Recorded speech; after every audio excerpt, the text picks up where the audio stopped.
Live across the globe, Anjali Rao, Rob McKnight, and David Robinson. And Rob and Robbo, news and views, entertainment too. It's the Ange, Rob and Robbo, Ange, Rob and Robbo Show.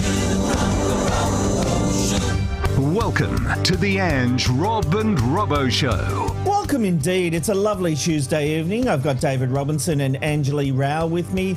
David Robinson, how are you going today?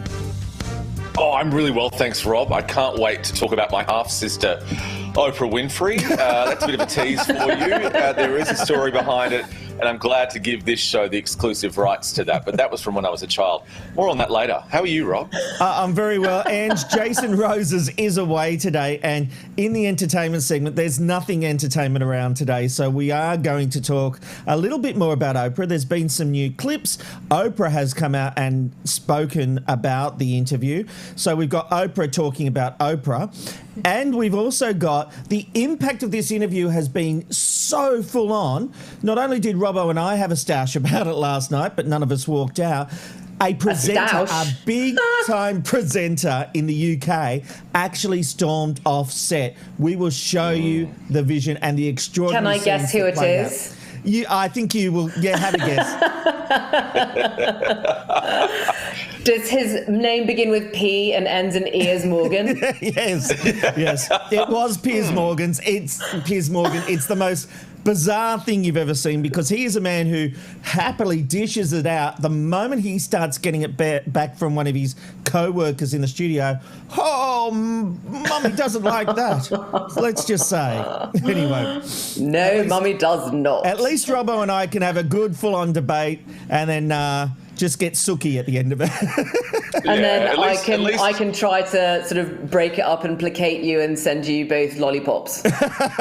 Yeah. I didn't get a lollipop. At least our Piers doesn't walk out. Like he's I didn't get my $5. Our Piers is a good bird. Oh, yeah. That's true. All right. There is plenty to come up today, and including... or tonight, I keep saying today, I'm still on the 1 o'clock show.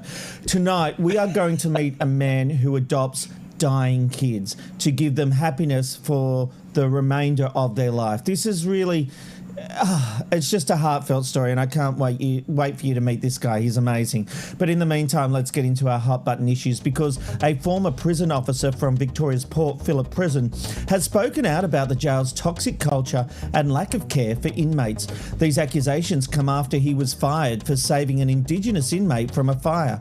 In the briefing with colleagues and senior staff after the incident, he was criticised for not using appropriate safety measures, including a breathing apparatus, and was told by a senior staff member, you should have just let the C word die. And the person actually used the C word. The security company, which runs the private prison, has denied the interaction. However, it was included in the meeting notes. The former officer claims bullying and harassment are a part of the culture at the prison, which ultimately led to him taking medical leave and then being informed of his termination. And there's a couple of issues I want to talk about here. There is obviously, this guy sounds like there's notes about the meeting, they're denying it ever happened, and you can totally see this supervisor saying, you should have let the C word die. This is the kind of environment in these prisons, isn't it? One would think so. I mean, it's fairly well documented that the prison system frequently recruits people who are just as bullying outside of their jobs as they are on the inside. It's not the job that makes them that way. They were that way to begin with, and that's sort of where my concern comes in because. Look, I suppose ordinarily, if it was a question of, he was a criminal, he did bad things, should we care, what happens to him? But then sort of logic has to kick in and go, well, how are you ever going to rehabilitate anybody and reintroduce them back into the community if this is the way that they're being treated on the inside? I'm fairly sure that it wasn't the job that made that person like that. And of course, loving the little cover up there going on, which it's in the meeting minutes.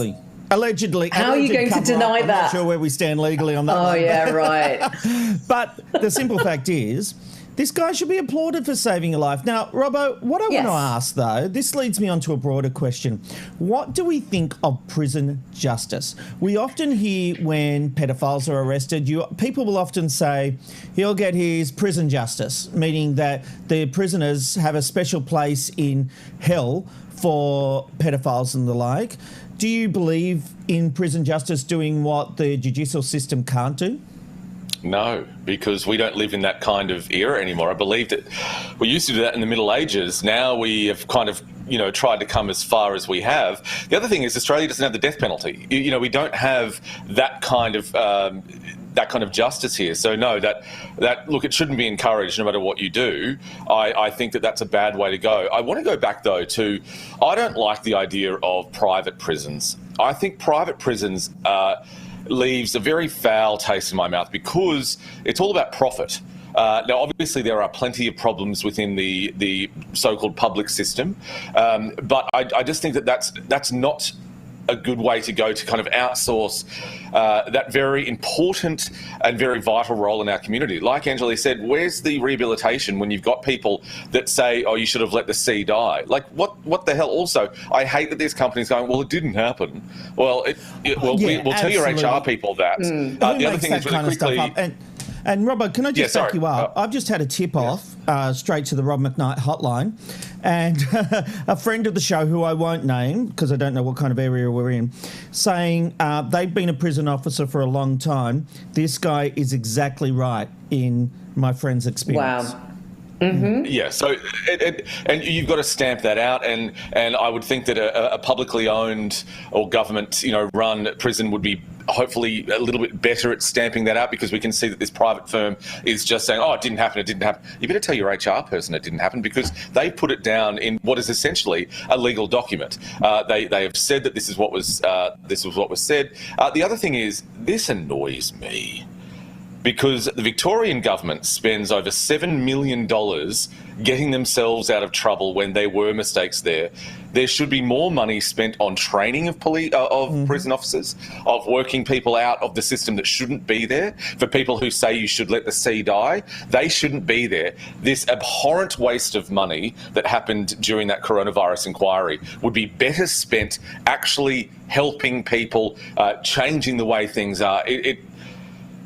I'm angry about that still. I think we spoke about that months ago, and I'm still angry about it. When things like this are going on, when people are given jobs like this, when people are being trained and allowed to look after people, it's outrageous. It is disgusting. I mean, I understand, Robert, that, obviously these people are dealing with sometimes, the absolute detritus of society. These people have done the most horrendous things. And, when it does come to prison justice, if that's what we're calling it, look, a lot of the time for me, it depends on the criminal and the crime that got them there. Because there are plenty of times, I'm not going to deny, where, my sympathy well has been bone dry. For example, I did not shed a tear when, Daniel Morecambe's killer was attacked under the noses and stuff, any more than I did when Jeffrey Dahmer was. You do believe in prison justice, Robbo?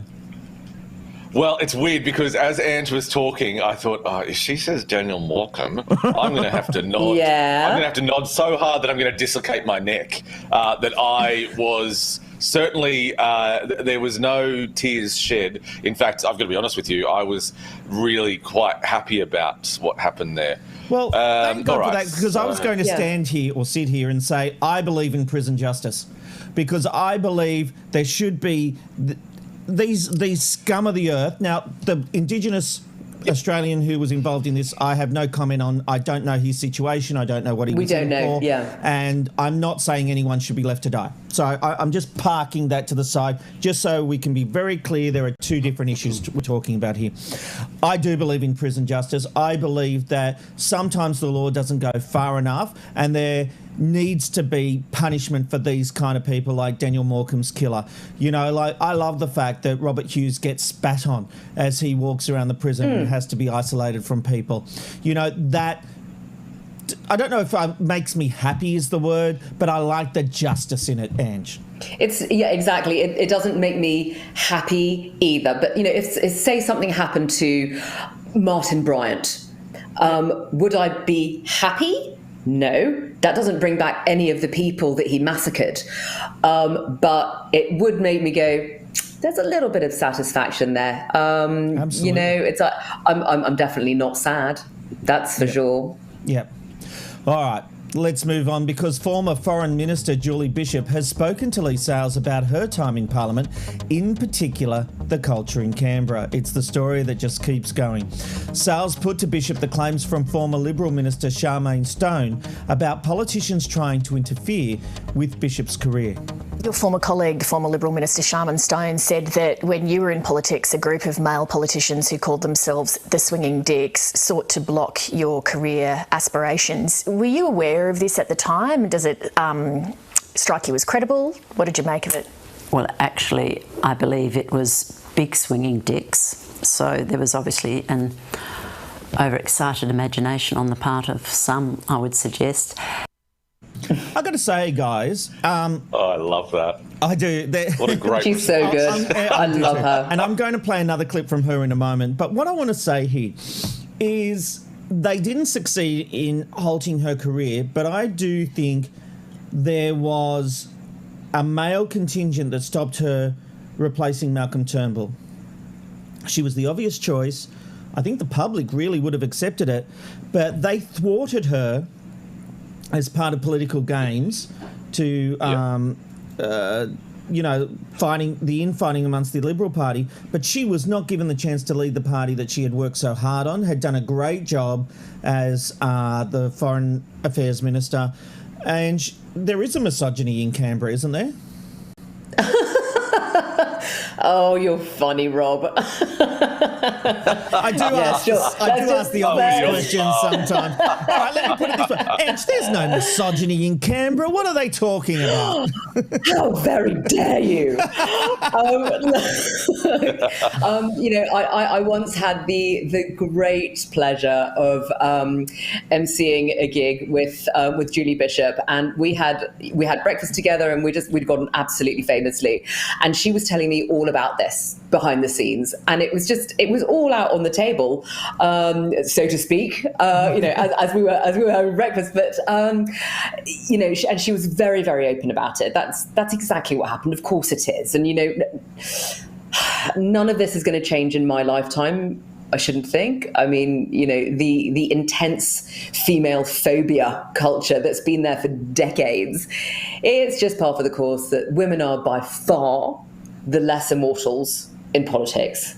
It's completely insane. But of course, I do actually think that one day it will shift. But women have to keep speaking up, it's outrageous. Like, why do we have to keep speaking up about, being treated poorly? But it needs men to listen, and the public is instrumental in this. The public just has to not ever let up on demanding actual change. That's how things are going to start to ramp up. But the problem is...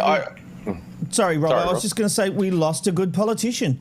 I think whether you supported Labor or Liberal, whatever you voted, I think there was a genuine consensus that Julie Bishop was a good politician and liked.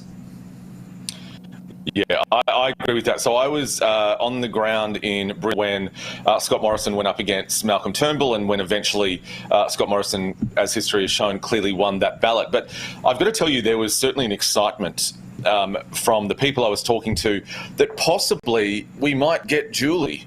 And that was a very common kind of feel. It wasn't everyone, but there was certainly an idea that, and this was early on in the day before anything happened. And I think in the end she didn't even run for it. But there was this idea that, well, clearly Julie Bishop is she's the great alternative. Scott Morrison was the one who brought the coal in, who was a pretty awful immigration minister. So we all thought, well, here's this breath of fresh air, a strong, intelligent, insightful woman. Just unfortunately, she happens to be in the wrong country and in the wrong party. And that's a reflection on all of us, I think. Yeah, look, well, Bishop was also asked whether she supports an inquest into the allegations against Attorney General Christian Porter. Have a look at what she said. I do know, however, that the South Australian coroner is considering an inquest, and to me that is the next logical step. It's within the criminal justice system. There are checks and balances, there are statutory powers, it has legal standing, and so that is the next step, and I understand from media reporting that that's what the family would welcome. Well, Prime Minister Scott Morrison was asked about this morning. What's your response to Julie Bishop's comments that a group of male politicians calling themselves the big swinging dicks tried to block her career aspirations? Well, I'd agree with Julie Bishop that if that were the case, they weren't very successful. Do you think that that's a sign of the cultural problems at Parliament House, given how recent that was? Are you concerned how far there is to go? As far as I'm aware, I didn't see the interview, but I understand she was referring to issues of about a decade ago. I'm so sorry. For example, really quickly, when Samantha Armytage announced that she was leaving Sunrise, do not think that every person at the Today Show, every person at News Breakfast, every person in a newspaper, every person who loved TV was watching that interview. Now, that wasn't promoted, but you could understand that as soon as that started, it would have ricocheted across the entire industry, in media, radio, newspaper, it doesn't matter. The idea that someone as powerful, someone as popular, someone as articulate, and someone as intelligent as Julie Bishop was going to go on 7:30. This wasn't a fluff piece on the project. She was going on 7:30 to speak to Leigh Sales, and no one bothered to use an old term. They didn't put the TiVo on. They didn't even record it. They didn't watch it. They didn't think that it was anything worth watching. No. That's the disrespect from this. I think he's telling the truth. That's what I'm saying. That's disrespect. And Michaelia Cash also went on ad nauseum saying, I didn't see it, a load of rubbish. What I found really offensively was the way he has got this disdain on his face that he's still got to answer questions about this little topic. Disgusting little man. This goes on to ruin lives. I think we're going to find out more lives that have been ruined because of the way that you and your party just flick it off. It is disgusting. Every question put to him on this, he should be listening to it. He should put his listening face on. He should bring in Scotty from marketing, all of his little tricks, and go and listen. And don't just go like that ridiculous face that he does and just he is Scotty from marketing. I know, but he seems to be forgetting all of those wonderful little marketing tips because he's just doing the exact opposite of what I think everyone wants him to do, and that is to take it seriously, to be passionate about it, to actually want a conclusion out of this, to seek an inquiry, and he's doing none of them. To say that they weren't watching this is a load of crap. They all watched Here's it. the thing I was going to say, Robbo. He's too busy making cubby houses or posing for pictures to actually read the report into Christian Porter. Correct. Let's be honest, he didn't actually read the report. And he said, it was sent to my office. I was in Sydney.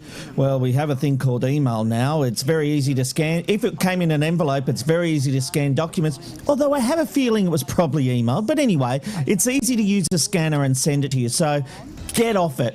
I'm sick of this spin and excuses when it comes to not answering legitimate questions. And I've got to say, when Scott Morrison took over, I actually thought, okay, this is a guy who speaks down to earth. And I remember the interview he did with Waleed Ali on the project, and I think he owned Waleed big time on that. I remember that was the first time I actually thought Scott Morrison could win this election.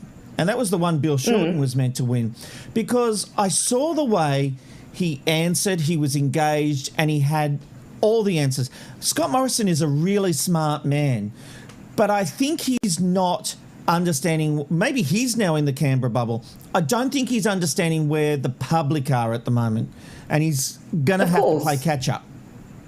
Yeah, he's a very smart guy. That's true. And, as you guys know, and I know that some of you don't like it, Waleed is a great friend of mine, and he's whip smart. And yes, he did get owned by Scott Morrison. But just because you're smart, it doesn't mean that you ought to be running a country where, you've got to have empathy for other human beings and not go, let's think. I need to ask my wife whether, because we have daughters, whether I need to say something nice about Julie Bishop. You're going to make me stick up for him. I'll tell you why. Because I think that was a genuine attempt by him to humanise the issue. I Well, actually it was. think... Oh my God, that was the worst. Anyone that would It go. was so bad. You were allegedly raped. Okay, so yeah. Oh, do I care about Jen? Do I? So this woman here No. who was working in Parliament House. Do I care about this? I'm not saying it was I smart, do care about Robbo. it. I'm not saying it was smart, but I genuinely don't think it was where he was coming from. I think that he was trying. He always. If you Where look at the was he history of coming Scott from? Morrison, What he always planet was he coming from? Look, that I don't know. It was a stupid move for someone who is actually usually smart on this stuff. It was really stupid. Rob, can I ask you a question then? Based on that, you say he's really smart and everything. Does this not then show possibly? And I'm not, setting you up here, but and I agree with you. He is a very smart person. I'm worried. I'm not, but he's a very smart person. He's smart. Like we would assume that Scotty from marketing over everything else is smarter than this. Could this just be an honest reflection of the man? So he is smarter than this.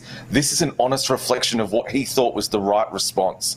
That's he worrying. definitely thought it was the right response. Otherwise, he wouldn't have responded that way. I think Agreed, it gets Robbo. to a point where he's so used to being able to spin these things. Like I come back to the photos in the cubby and putting up the tramp or whatever else he's doing. He thinks he can connect his way out of a problem.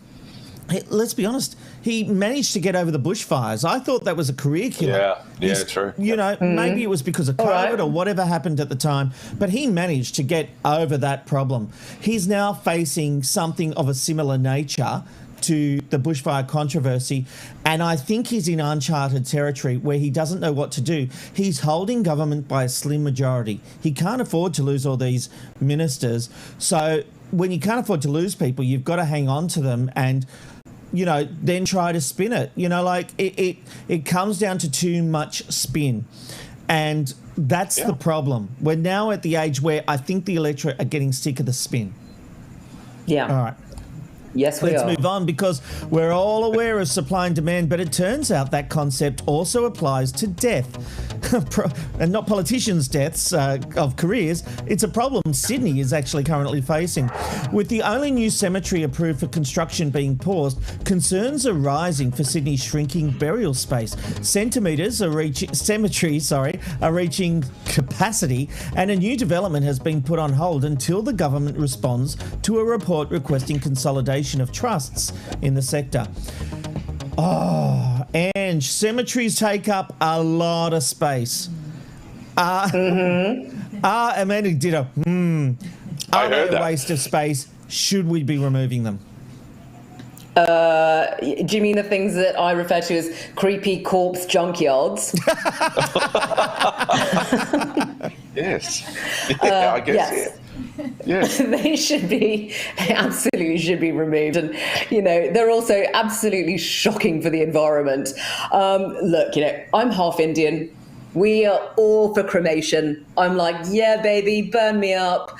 But, most of the other faiths in this country go for burial. So unfortunately, it's not just as simple as saying, come on then, everybody, let's just be practical here. We're running out of space. But there are so many different ways to manage the no space issues, like in other places around the world. There are all sorts of ways, and I don't know why none of them are being investigated. Some of them are really quite inventive, but they work. Why would you not do that? The first thing that springs to my mind is that you could just keep going digger and put people on top of each other. Yes, so some places have that. Other places lease graves to families. So after a while, then the graves are dug up and the remains are then handed over to the family so that newly free grave can be used for somebody else. And if the family wants their loved one to stay there, well, that's all well and good. They just have to pay. Yeah. But European nations have it down. They really do. Like the Germans they just reuse the same grave space after a few years. And Spain and Greece, they rent a spot that's this above ground crypt where the bodies stay for several years. And then when they've decomposed, they get moved to a communal burial ground. So that spot can be used again. Simples, but also, as an Indian, a lot less hassle if you're in an urn. Yes, well, but Robbo, it is an emotive issue. Some people are really big on having that place to go to remember their loved ones and think of them in the ground. But I guess after a few hundred years, No one's visiting that gravestone to remember Aunt Betty, are they? No, and it's the reason we can't talk about it is that death, as many taboos as we crash down and normalise and just consider it just every other thing, death is still not one that we can deal with, and that is a big reason why in this country we don't like to talk about it. We would rather put aside, heaps more land to bury people. In Perth, as part of the Perth kind of metropolitan, cemetery organisation, it is mostly owned by council, and they do, as Ange said, do leases. So you buy the plot for 25 years, and after that plot is no longer yours. You can then extend that plot by another 25 years.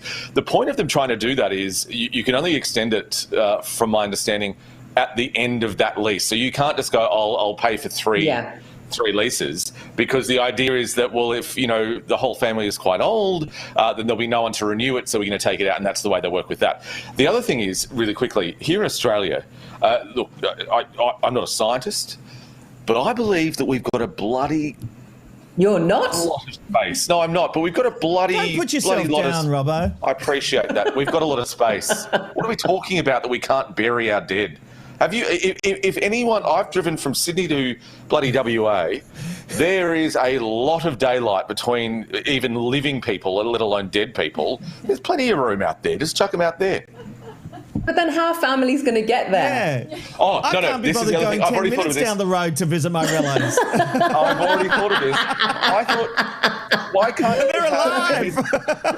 Why can't you have a headstone in your backyard? I'm not saying bury the body there. You can't do that. But if you want to have a space where you can commemorate them, it's the same kind of idea as on the sides of highways. When people have lost loved ones in car crashes and things like that, they create these shrines. What do we think of those? I think they're good. In fact, up on the Sunshine Coast in Noosa, they've had to remove one because they're expanding the highway. And I thought this is really quite lovely in this day and age. The council's trying to get in contact with whoever that particular person was so they can move it to another place, as opposed to just going, it's bulldozed over it.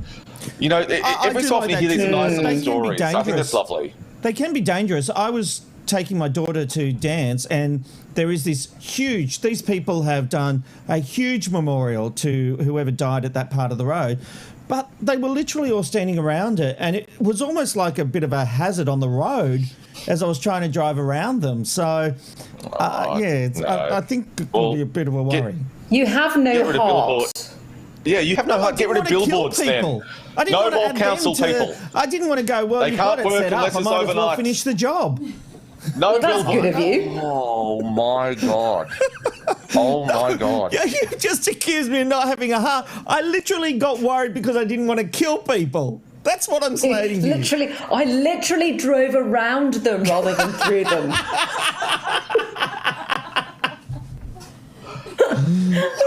You're a good man. Heart of gold.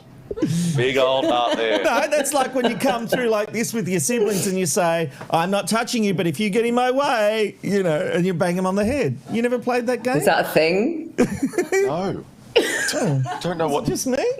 Yeah. Okay. Moving on. Well, it appears cancel culture has claimed another victim, and something stinks. Pepe Le Pew, the lovable Looney Tunes skunk, will not be a part of Space Jam: A New Legacy. It's like anyone's going to watch that anyway. But that will be released later this year. Just recently, Pepe has come under fire after a line in an article in the New York Times claimed that he contributed to rape culture.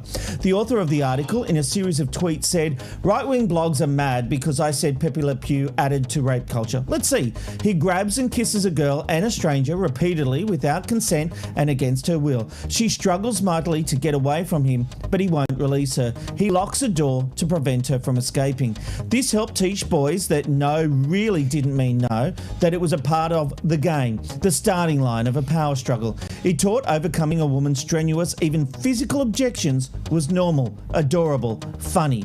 They didn't even give the woman the ability to speak. However, there has been no confirmation that Pepe's removal has anything to do with these claims, and he was said to be eliminated from the sequel a while ago. And currently there are no future plans for Pepe in Looney Tunes, Bugs Bunny Builders, Tiny Tunes, Looniversary, or any of those future products that I'm sure you haven't heard of. Neither have I. Robbo, what do you think? Pepe Le Pew, what do you think of this character? Is there a point in this article? Well, what we're going to have to do is get rid of probably almost every cartoon character. You know, there's a lot of people, a lot of them that shoot. Bugs Bunny shoots Daffy Duck's beak off a lot of the time. They explode each other. Wile E. Coyote, you know, tries to kill a roadrunner constantly. You know, Beauty and the Beast, they bash people. You know, Aladdin, they clearly, you know, cut people's hands off. And, well, I don't know where we go from this. I think you're sexualizing a character that isn't sexual. I don't. He's pretty sexual. Yeah. Okay. No, I'm gonna. Let me make love to you, Hold my on. sweet honey bun. I'm gonna revise it, please. I'm allowed to. Robbo wants a redo. Oh, for God's sake. I think that he would be okay if we taught people and taught children, and especially and only really boys, about consent in school. So we're gonna broaden this subject now, because I never looked at Pepe Le Pew and thought, well, I don't need to ask anyone's consent, but I'm not that kind of person. But there are plenty of people, as we know, which are discussing. Some of them are in our Parliament House, allegedly, and I just think that that's something we need to be careful of. What would make this all right, and I understand the concern about it, is teaching consent. You know, that this is a cartoon, that when a girl says no, she means no. A girl can say no halfway through, nearly at the end, at the beginning. You know, she can do all of that kind of thing. That's where we need to be. This energy that's spent on going after Pepe Le Pew, I think, is misguided energy. Look, do I think it's completely bad? No. Do I think it's rightly? Probably yes. Okay, I understand that now. But what we should be doing is educating young boys in school about exactly what that means. You can't do what Pepe does, and that's why we've got to get rid of him. If we were all brought up properly and, you know, had a heart, we would know that Pepe's a joke. There's nothing wrong with it, but we don't know that, and that's the world we live in, so I take it back. Yes, he probably deserves to be cancelled at this point. Look, I've got to say, I never liked this character. Always made me uncomfortable. I never thought, oh, I'm woke, he's not consenting and all that kind of stuff. I just never liked the character. And I look at those scenes and I think about what that character was. And I think of all the things that were a period of its time, it doesn't have a place today. I just don't think Pepe Le Pew does have a place in today's culture. It is... What, Ange? And I agree with you. Oh, no. So here's the thing. When I started reading into this story, I seriously thought that Pepe was being cancelled because he was French and his accent is Frenchist. No, I support that. Absolutely. Don't tell Bruno. I support that. Oh, my God. But, it never occurred to me that it's because, you know, he's all rapey. But, you know, I just sort of go, hang on a minute. Why couldn't they just have changed his character a bit? Human beings are responsible for Pepe. Pepe is a cartoon. You know, just change the character a bit rather than just, killing him off altogether. Just so just, draw him. I always really liked him. I had a certain place in mon cœur. So, I mean, just draw him taking, it's all about the accent taking his little kitten girlfriend. Remember that kitten girlfriend that he had that he's always trying to get anyway? The one that he was always trying to rape. Yes. But draw him taking her out to dinner, or to the mini golf, or you don't have to have him barricading her in his skunky dungeon for him to still be Pepe, do you? Yep. Just draw him differently. And if you're a child and you're getting your social cues from a cartoon skunk, I'd say it's a bit more about your parents and the way that you're raised. Look, I agree. It is about.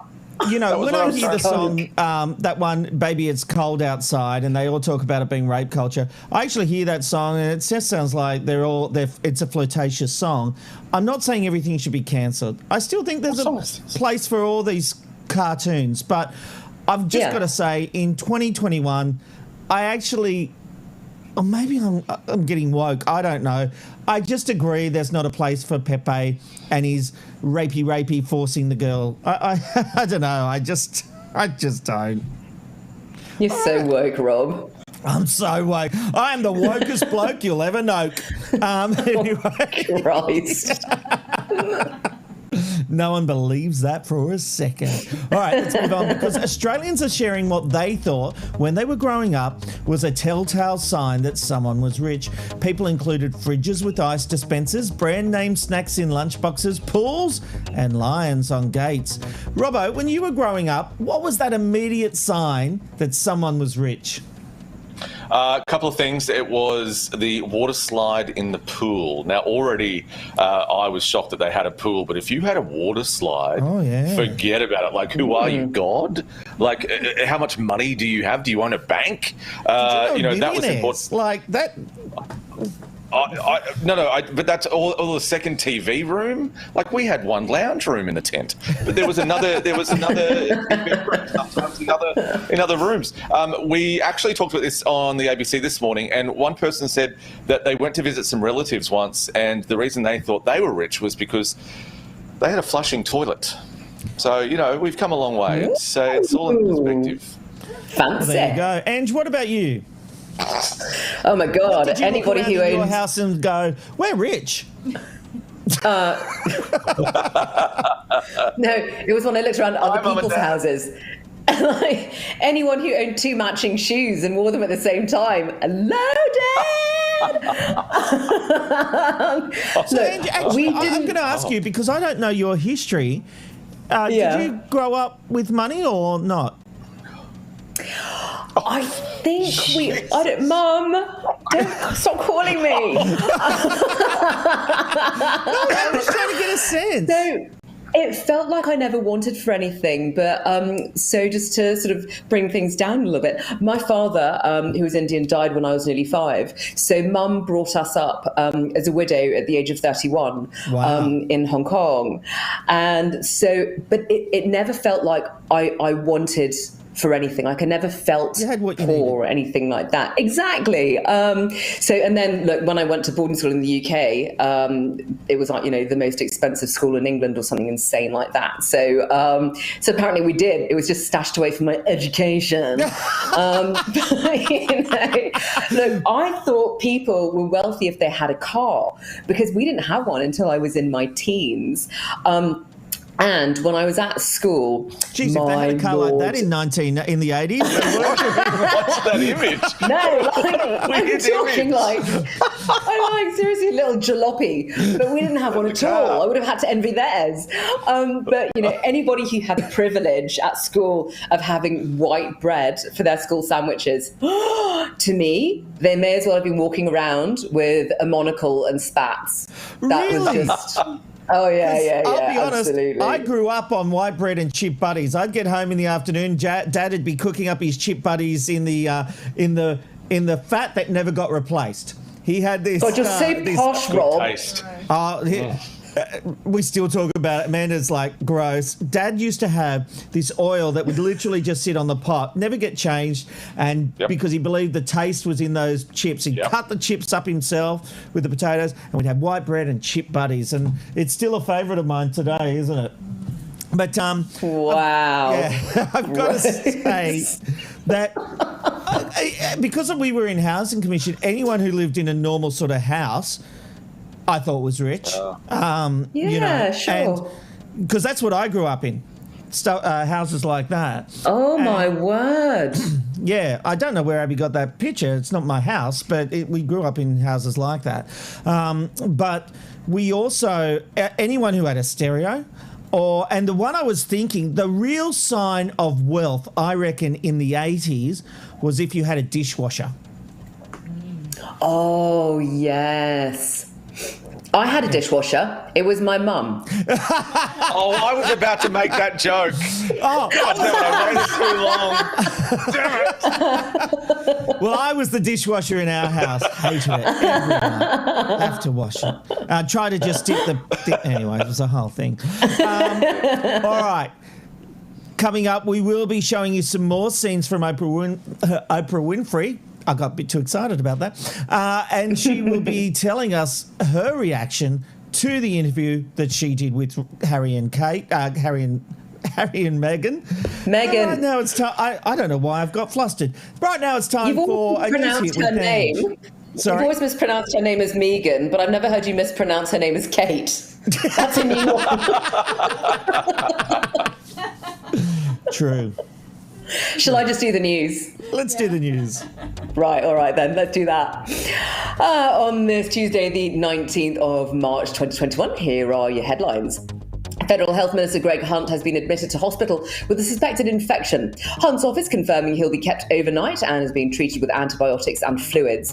The 55-year-old received his first dose of the AstraZeneca vaccine over the weekend, but his illness is not expected to bear any relation to the jab, and he's said to be on the road to a full recovery. Meanwhile, Victorian Premier Daniel Andrews will remain in intensive care for the next few days after breaking several ribs and damaging vertebrae after a fall at his home this morning. Andrews released a statement from his hospital bed saying he slipped and fell on wet and slippery stairs, handing over the mantle to James Merlino as acting Premier. Mr. Merlino is also the State Minister for Education and for Mental Health. Dramatic dashcam video has captured the moment a group of men was forced to duck and run to escape a daylight drive-by shooting in Melbourne's north. The incident last October shows three men standing outside a house when a stolen Mitsubishi speeds past them with the male passenger leaning out of the window, firing a gun.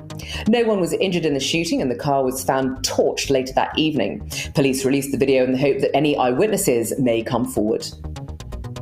South Australian health authorities have voiced concern after a second strong result for COVID-19 in the wastewater of Adelaide's CBD. The Deputy Chief Public Health Officer says it's the strongest coronavirus wastewater reading since the Parafill cluster that briefly sent the state into lockdown last year. She added that the results could be down to old cases at many hotels within the same catchment, but that the findings are no less alarming. South Australia has recorded 2 new COVID cases today, both of which are returned travellers from overseas staying in a Medi hotel. Eerie video has emerged of a once bustling shopping centre in southwest Sydney, which has been left to wreck and ruin, leaving it frozen in time for the last decade. The footage, shot by an urban explorer, shows boxes of new clothes, with the tags still on, piled high in stores, while dusty escalators stand still amid graffiti-covered walls. It's a world away from the once hectic Saturday scenes, where thousands of shoppers would race to snap up bargains from the brands on sale factory outlet. The 4-storey $65 million mall opened in 2009, but had gone into receivership within 12 months as it struggled to fill long-term leases.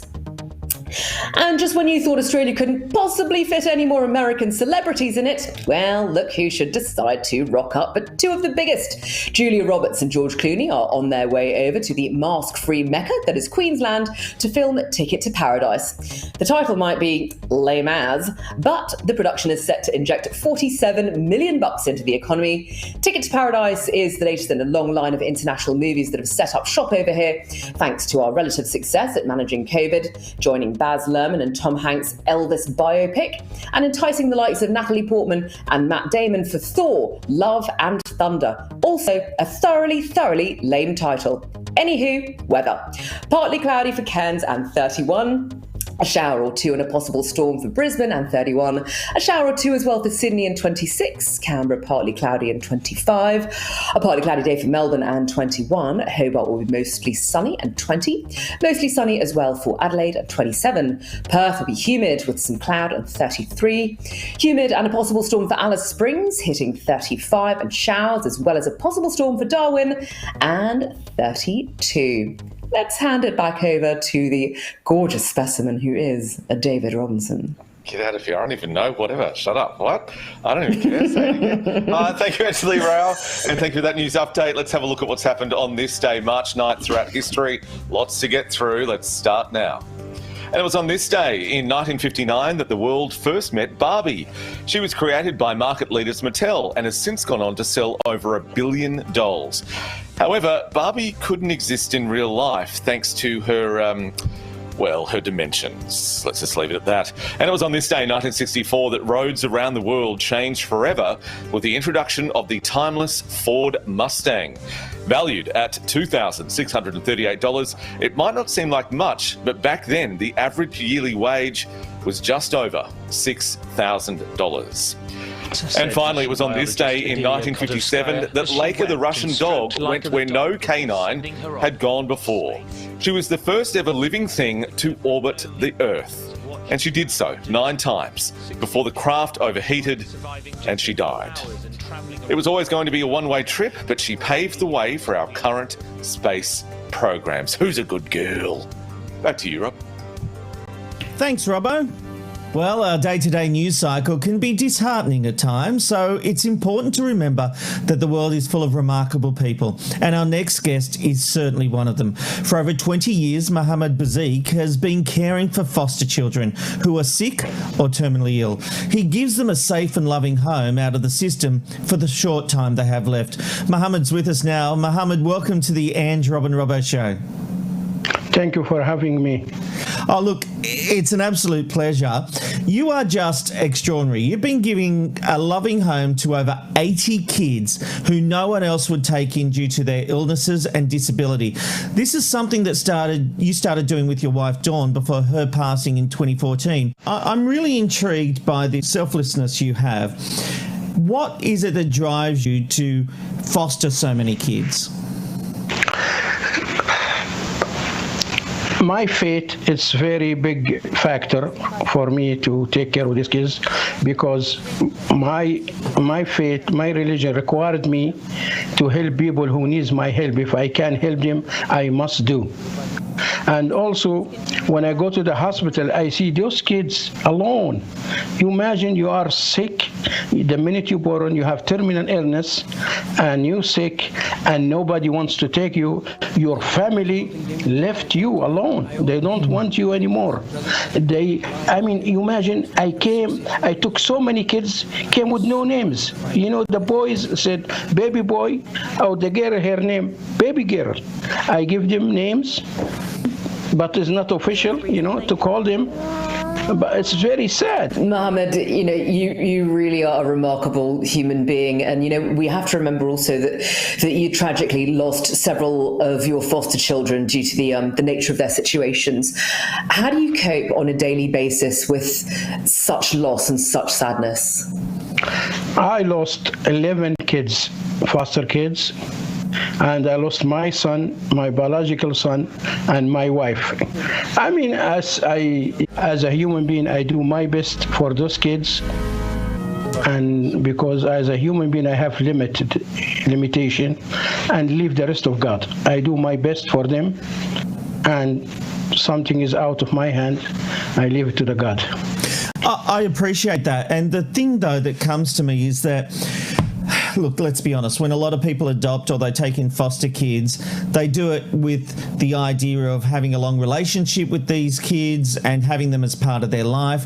You have literally taken on the kids that aren't going to make it. You're trying to make the last few years or months of their life something special. That takes an extraordinary person who must give a lot of themselves, and then they lose that. I believe each kid has rights to have a family. Yeah. Has a place to call home, has a family, has mother, father, brothers and sisters. Somebody who loves them and care about them and be with them in their hardship time until the last minute of their life. This is not the kid's choice. The kid doesn't choose to be born like this.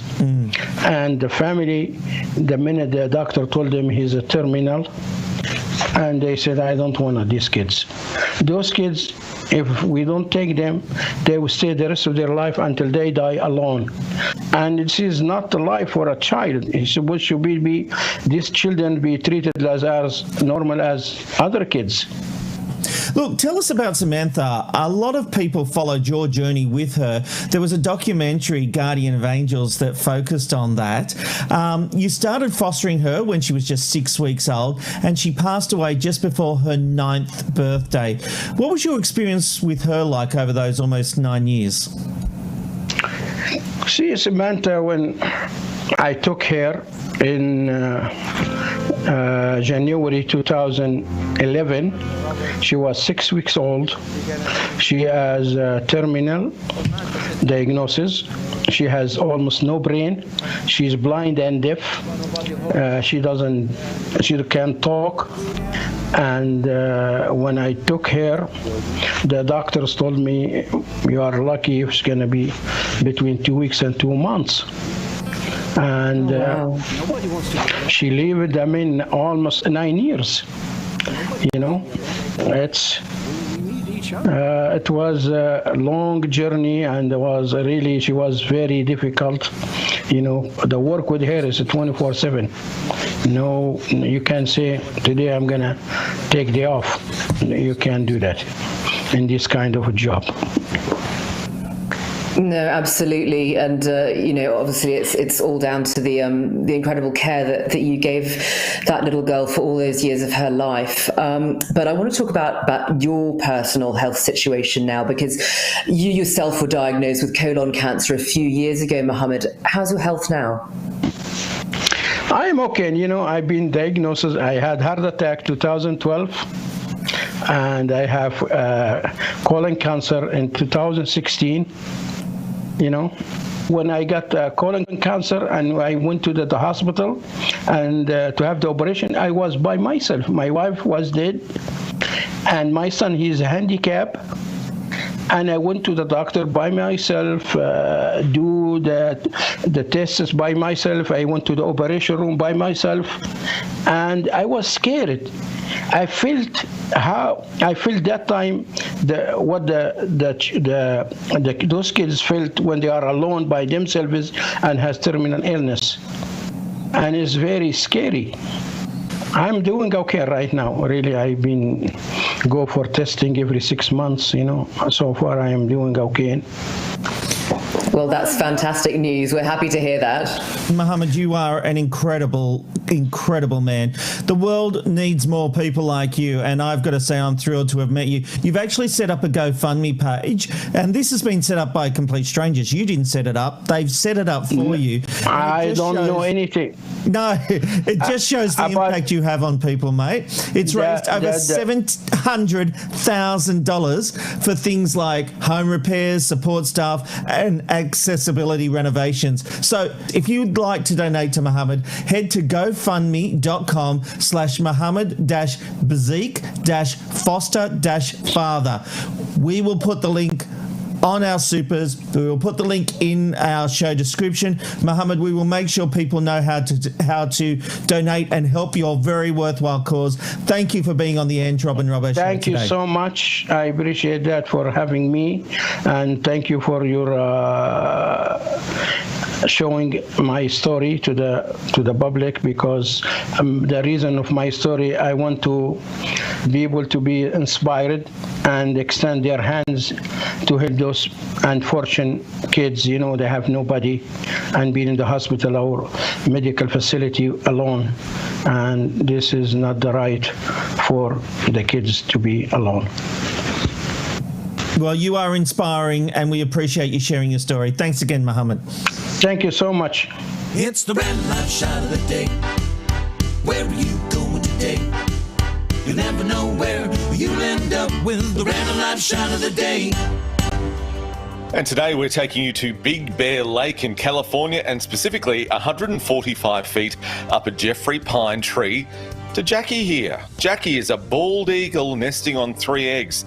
Her partner and special friend, Shadow, sleeps perched in a nearby tree in case he is needed. I think you've already done your job there, Shadow, if we're to be real here. Let's get some feedback now here on the Ange Robin Robbo show.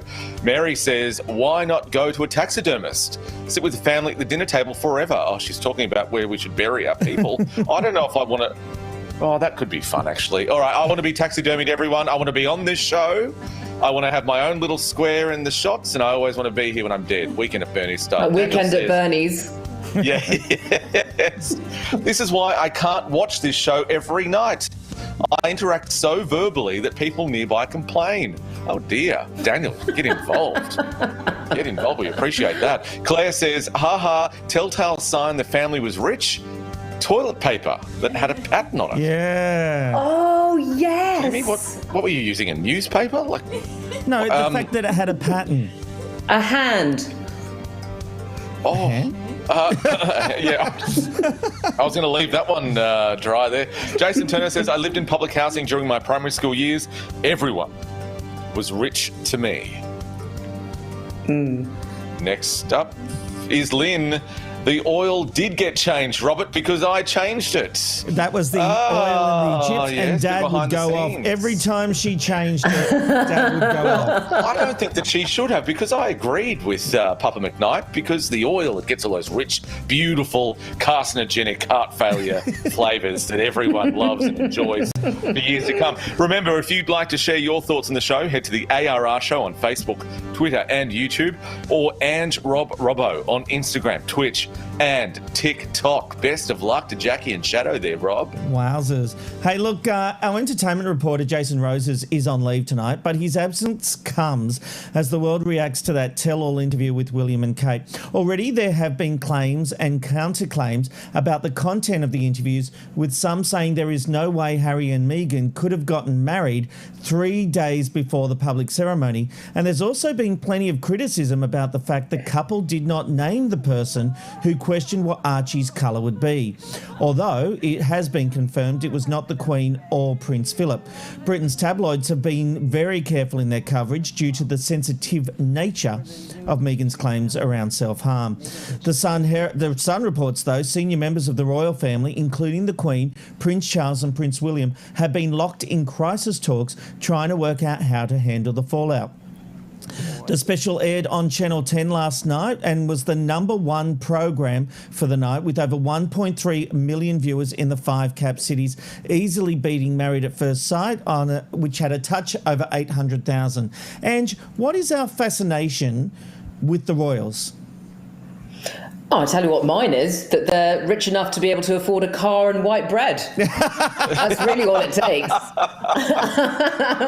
Look, I think it's that as messed up as people's families are, it's nowhere close to as crazy as theirs is. And I'm a huge monarchist, you know that. I love them. But because they're just so public. I mean, they're basically our equivalent of the Kardashians, except with, a bit of class and dignity sometimes. But it's the fascination with the whole Sussex thing, because Meghan, whether you like her or whether you don't, either way, you can't deny that she just came in and just went, yeah, like. Kate came in, it was all very lovely, and it was like, a slow burn. And, the most risque thing that she ever did was walk down a runway at Edinburgh University or whatever with when she was dating Wills in a short dress. That was about it. Is it Meghan's role, though, and rightly so, Anne, she did come in and, explode. Yeah. No one asked her to do it. No one begged her to do it. Like, is that something that should be celebrated, do you think? But why? I'm not sure whether it's celebrating it. It's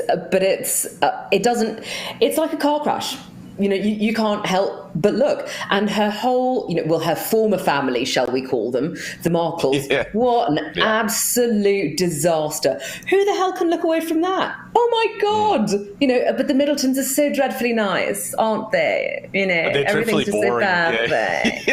They are dreadfully boring. Yeah, that's why we love it. Robbo, this next bit's for you, because while the tabloids played a straight bat in their coverage of the tell-all interview, one of Meghan Markle's biggest critics came out swinging. Piers Morgan went on a rant on Good Morning Britain after the interview aired. Have a look at this. This is a 2-hour trash-a-thon of our royal family, of the monarchy, of everything the Queen has worked so hard for, and it's all been done as Prince Philip lies in hospital. Mm-hmm. They trash everybody. They basically make out the entire royal family a bunch of white supremacists by dropping this race bombshell without that phrase. They didn't name which one it was. They just throw it out there so it could be any member of the royal family. And Harry says, "I'll never say who it was." Well, you better say it fast. The damage to the monarchy here should not be underestimated. I've been watching the reaction in America since this came out. That race allegation in particular, I think this is going to be used as an incredibly damaging stick against the royal family. It already was last week. Well, What a difference 24 hours can make, because exactly 24 hours later, Piers had a co-worker on the show who didn't actually agree with Piers, and this is what happened.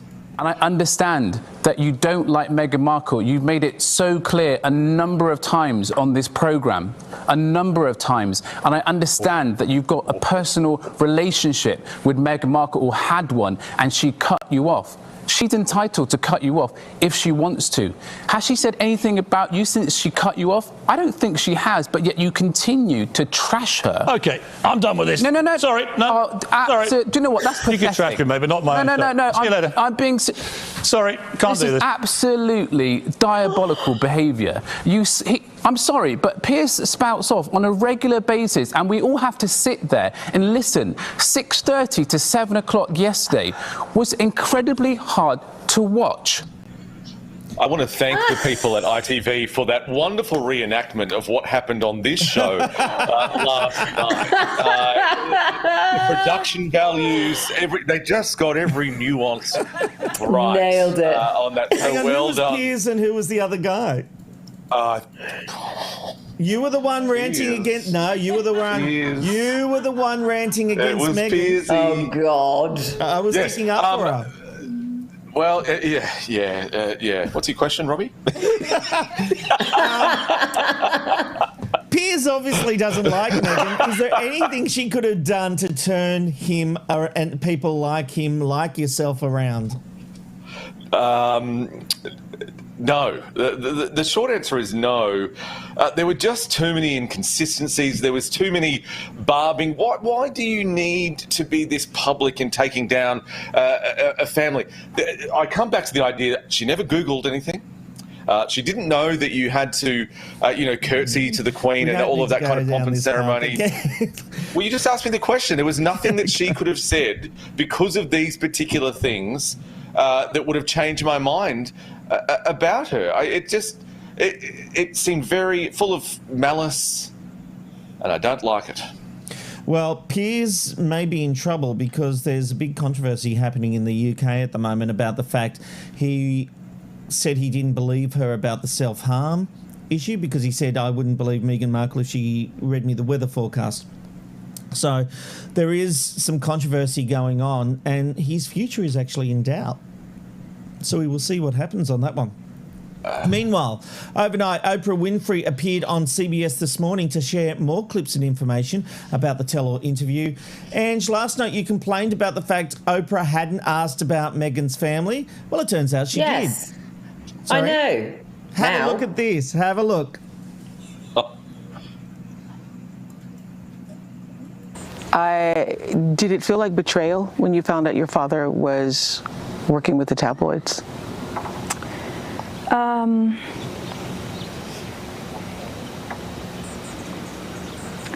just trying to decide if I'm comfortable even talking about that.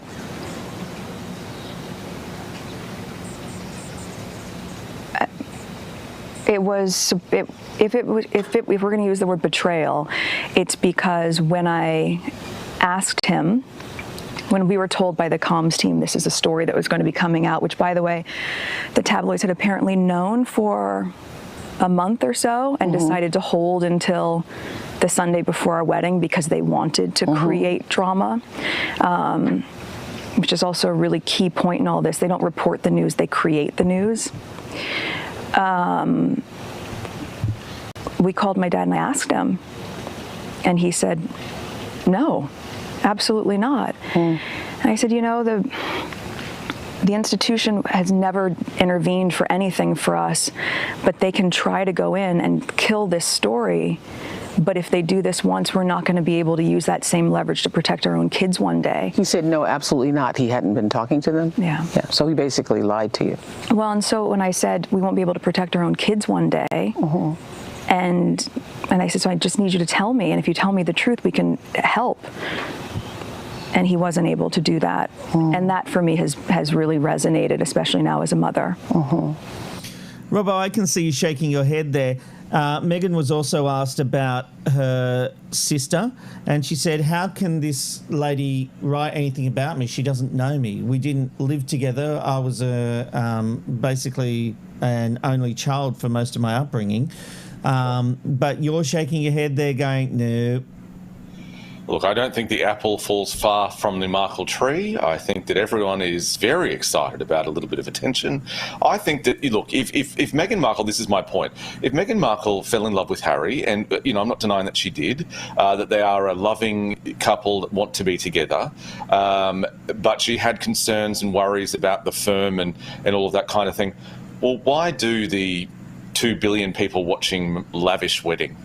Why do all of these things? Why wait for 2 years? It just doesn't stack up. And I'm not just saying the evidence abounds, I think, with Meghan Markle and the way that she's dealt with things in the past. And you know what? I just like it when people own up to it. Harry was born into this life. She wasn't. She chose to go into it. She chose to go into it and then has the audacity to say to us, oh, I didn't Google him. I didn't know anything about him. What a load of absolute rubbish. That's where, obviously, my heart goes out to her if, as she says, that she had suicidal thoughts. That's awful. But the entire thing of just being blindsided by this entire world is outrageous and then diminishes her argument throughout everything else. Do you not think that maybe she fell in love with a man who she obviously knew was a royal, but really just didn't No, she didn't know she knew he had Prince. Maybe that was his first name. I don't know. But I never Googled him, and I didn't know anything about the royal family, and I didn't know anything. She knew he was a royal. Mm-hmm. She fell in love with a man.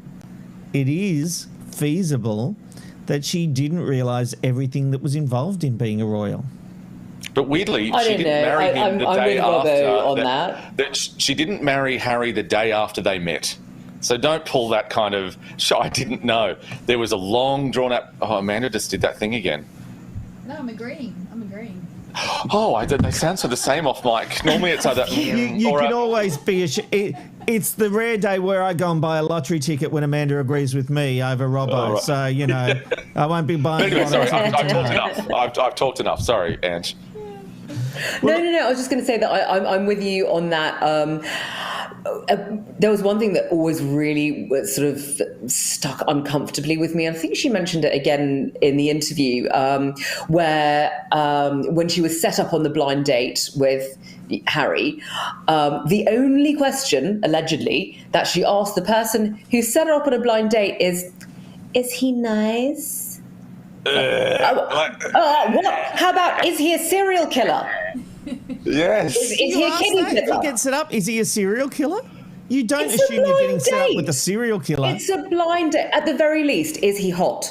At the very least. Not she knew nice. who he was. Anyway, we're going backwards, but here's one last part I want to bring you, because while on CBS This Morning, that's the name of the show, not CBS This Morning. It's a very confusing title. Oprah was asked what the biggest... Only for you, Rob. Only for you. No, because it could be... While on CBS This Morning, Oprah said this. Well, I'm saying... Yeah, we're going backwards. Oprah was on a program called CBS This Morning.